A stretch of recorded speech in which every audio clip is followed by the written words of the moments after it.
Okay. അത് കഴിഞ്ഞിട്ട് പറയുന്നുണ്ട് ഇനി ഞങ്ങളെ തൊട്ട് കളിക്കാൻ ആരുണ്ട് എന്ന് പറഞ്ഞ പോലെയാണ്. മര്യാദയ്ക്ക് ഡിസ്ട്രിബ്യൂട്ടറായിട്ട് കുറേ പടങ്ങളൊക്കെ ഡിസ്ട്രിബ്യൂട്ട് ചെയ്ത് പൊക്കോണ്ടിട്ടിരിക്കുമ്പോഴാണ് ആണ്ട്രാ ഇനി ഞങ്ങൾ ഒരു ഡിസ്ട്രിബ്യൂഷൻ കമ്പനിയായിട്ട് വരുവാണ് എന്ന് പറഞ്ഞിട്ട് ഫിയോക്ക് ലാൻഡ് ചെയ്യുന്നത്. അതിന് ആശംസ കൊടുക്കാനായിട്ടാണ് എന്നെ വിളിച്ചിരിക്കുന്നത്. അപ്പോൾ അതുകൊണ്ടിട്ട് വളരെയധികം സന്തോഷം. ഇവരുടെ ഒരു നല്ല ഉദ്ദേശത്തിനാണ് ഇത് സ്റ്റാർട്ട് ചെയ്തേക്കുന്നത്. അതിലും വളരെയധികം സന്തോഷമുണ്ട്. ഇന്ന് വിജയകുമാറേട്ടൻ വിളിച്ചു പറഞ്ഞു വരുമ്പോൾ വെറുതെ വരാൻ പാടില്ല, ഒരു ചെക്കൊക്കെ ഒപ്പിട്ടിട്ട് വേണം വരണം. ഞാൻ പറഞ്ഞു ഒപ്പിട്ട ചെക്കില്ല ഇവിടെ, അല്ല അത് കുഴപ്പമില്ല, ഇവിടെ വന്നിട്ടാണെങ്കിലും ഒപ്പിട്ടാൽ മതി എന്നുള്ളതാണ് പുള്ളി പറഞ്ഞത്.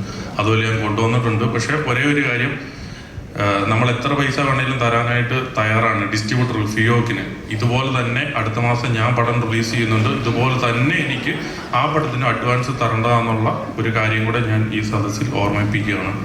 അതുപോലെ തന്നെ പവി കെയർ ടേക്കർ, ഈ സിനിമ വിജയിക്കേണ്ടത് ഇവിടെ എത്ര പേര് ആഗ്രഹിക്കുന്നുണ്ടോ അതിൽ കൂടുതൽ ആഗ്രഹിക്കുന്ന ഒരാളാണ് ഞാൻ. കാരണം ദിലീപേട്ടനെ വെച്ചിട്ട് അടുത്ത സിനിമ നിർമ്മിക്കുന്നത് ഞാനാണ്.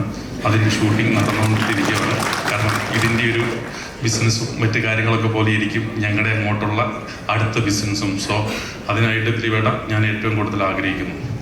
സോ ഇന്ന് ഇങ്ങനെയൊരു ചടങ്ങിൽ പങ്കെടുക്കാനായിട്ട് സാധിച്ചതിൽ വളരെയധികം സന്തോഷം. ഇതിൻ്റെ ഡയറക്ടർക്കും ഈ സിനിമയുടെ മുന്നിലും പിന്നിലും പ്രവർത്തിച്ചവർക്കും ഒരു ആശംസ ഒരിക്കൽ കൂടി നേരുന്നു. അതോടൊപ്പം ഫിയോക്കിന് ഒരിക്കൽ കൂടി നന്ദിയും വെൽക്കവും പിന്നെ മറ്റെല്ലാവിധ ആശംസകളും നേരുന്നു. Okay, thank you.